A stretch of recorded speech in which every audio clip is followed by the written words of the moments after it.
मैं एक कश्मीरी पंडित हूँ, इसीलिए यकीन के साथ कह सकता हूँ बंगाल दूसरा कश्मीर बनता जा रहा है। বন্ধুরা, এক নতুন আলোচনা কেন্দ্রবিন্দুতে দ্য বেঙ্গল ফাইলস টিজার মাত্রই মুক্তি পেয়েছে, আর ইতিমধ্যেই সোশ্যাল মিডিয়ায় ঝড় তুলেছে। কি আছে এই টিজারে?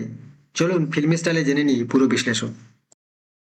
টিজারের শুরুতেই দেখা যায় গা ছমছমে আবহ, ধোঁয়াটে কলকাতা, তার মাঝখানে ইতিহাসের ধুলো জমা একটি সত্য। এটা কেবল কোনো সিনেমা নয়, বরং এক ঝাঁকুনিতার কাহিনী, যেটা আমাদের ইতিহাসের সেই অন্ধকার পাতা খুলে দিতে চলেছে।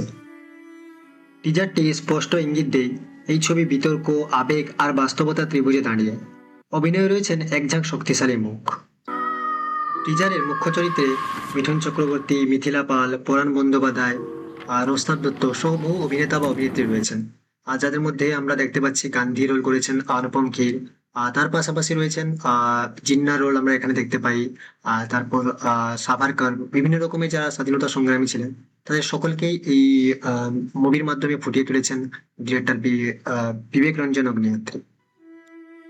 After the Kashmir files, the Tashkent file, Vivek Agnihotri আবারও সেই বেঙ্গল ফাইলস নিয়ে এসেছেন। যদিও আমার মনে হয় এই মুহূর্তে পশ্চিমবঙ্গ অন্তত মিনি পাকিস্তান না হোক, মিনি বাংলাদেশ তো হয়ে উঠেছে।